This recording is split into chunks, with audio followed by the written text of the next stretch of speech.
Today, I'm going to show you how we transformed my brother's new place into a cozy Halloween home.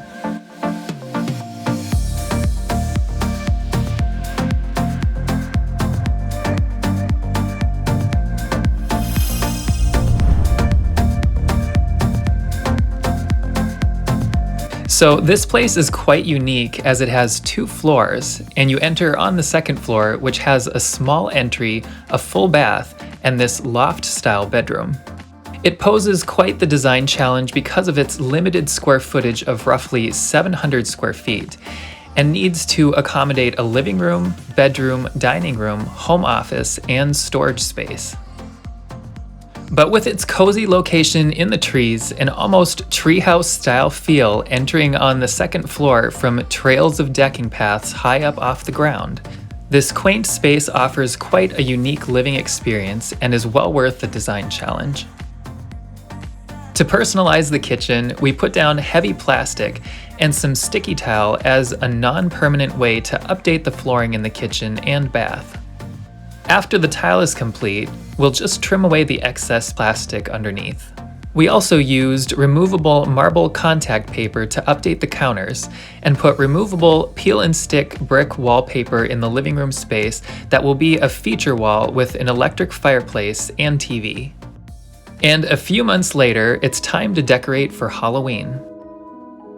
I get to decorate my brother's home each year for Halloween, and this year, being in a new space will be interesting as everything doesn't have its usual place in his new home yet.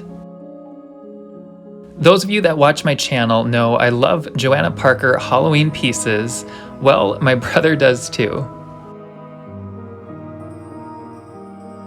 Here's a few pumpkin caramels from last season. And look, here's one of my handmade ghost buckets. He saw this card in a store and thought it was neat, so I sent it to him last year, and I think we'll decorate with it. To begin with, I'm going to remove the summer floral from the dining room table.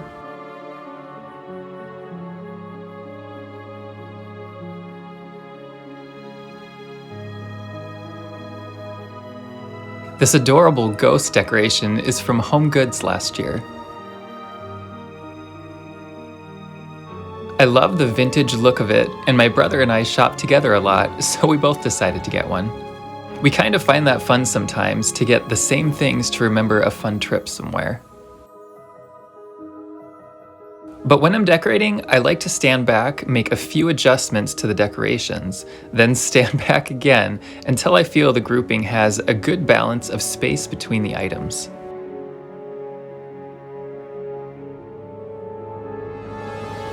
I actually really like these Johanna Parker ghost mugs my brother got. I was tempted to get them myself, but decided to let him be the one to have the ghost mugs and teapot, and I would have the pumpkin set. As twins, I think we like to sometimes match with what we have, but also we like to have something special that is just ours as well. So I decided to let him be the one to be able to have the ghost mugs.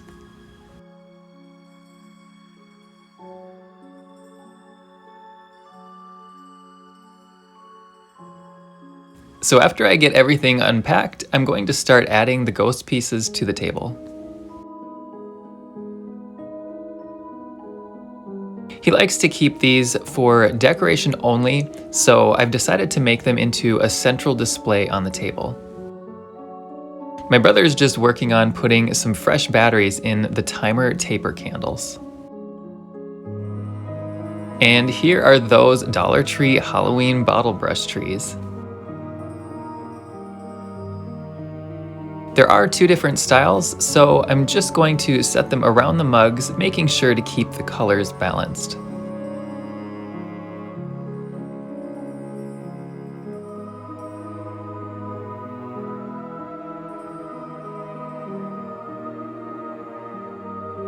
And again, with the shuffling of decor.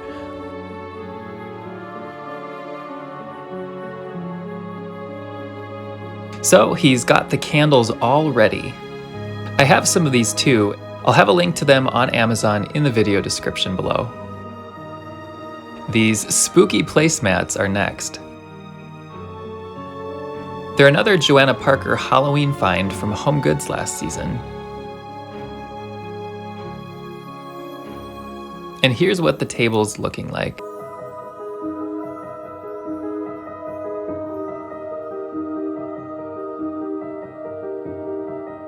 Next, I'm going to work on the coffee bar area. I'm going to decorate it with some more Johanna Parker Halloween pieces, and then later decide to move some of them elsewhere. That's some of the difficulty with recording my decorating process, is I come back to areas I've already done and change them when I find new things or find a better place for something. This day, we actually had a little weather excitement just around this time as a pretty large storm with large hail and damaging winds was heading our way. By the time we saw it on the radar, though, we weren't sure if we would have enough time to drive back to my house, where we have a basement, so we ended up staying. Thankfully, the storm split right before us and went around, but it still was a little distraction from the decorating process for a little while. This cool witch pillow was also from another Home Goods shopping trip. Continuing with pillows are these small ones we found on clearance from Target a few years back. By the way, this of course is the fireplace wall. The simple addition of removable wallpaper along with an electric fireplace and a rustic mantle really dressed up this plain wall and created a cozy focal point in the room.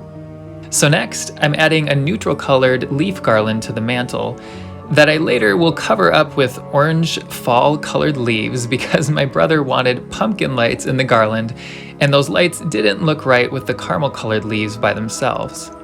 So yet again, this is another example of a decorated scene that I did end up changing by the time it was decided to be the completed look. Time to spooky up the trunk at the bottom of the spiral staircase. He's had this cute little haunted house for years, and I think he got the velvet pumpkins from Home Goods one year. As much as I love Mr. Owl, I'm going to give this light up pumpkin its place for the season, as it is a decoration I gifted Jeff about 12 years ago. I'm just gonna set this adorable little pumpkin decoration on an antique chair Jeff got from one of his wonderful friends, Jess. And then I'll show you the finished look.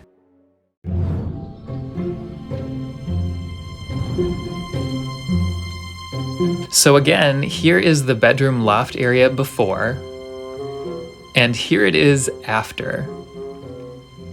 With this whole place, there was quite a bit of furniture and decor to fit into the 700 square feet, but I think everything turned out cozy and also, importantly, functional. And across from the bed on the dresser, some vintage decorations mixed with more autumn embellishments. And a cute little owl.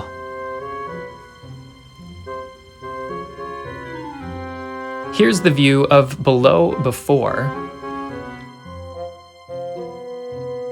And here it is after, all decorated with cozy fall and spooky decorations.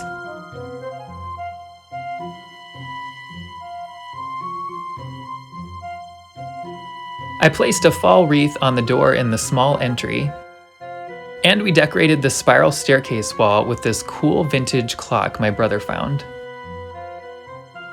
Paper mice silhouette cutouts add a subtle spooky look to the staircase. And at the bottom of the stairs is a wall storage cabinet decorated with fall floral, a neat vintage Halloween ceramic pumpkin, and above a mini cuckoo clock I got for Jeff from New Ulm. Across from that is the old trunk decorated with a variety of eerie embellishments.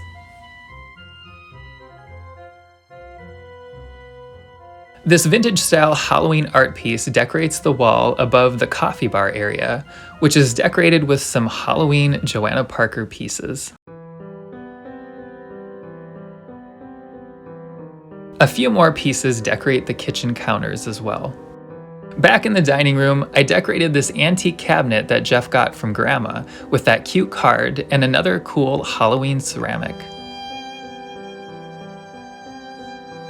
And here is the dining area. I did end up adding some timer wire lights to the table display. These flameless candles are really neat and realistic, and again, I'll have them linked below in the description.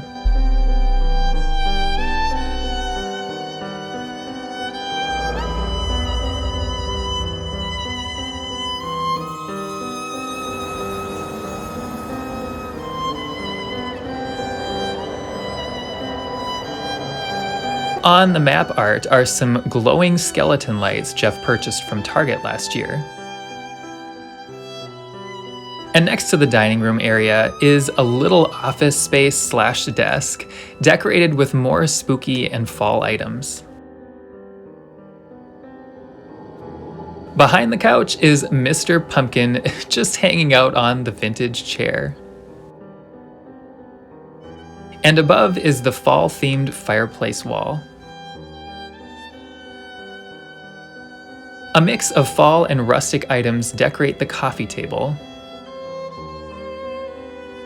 And some cute little owls add a Halloween flair to the mantle.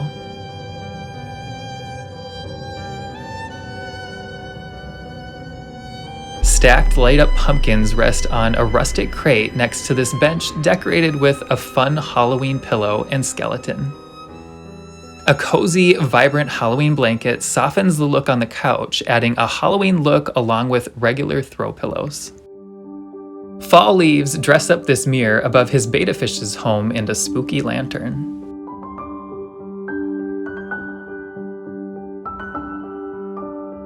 And here is another view of the living room space from above.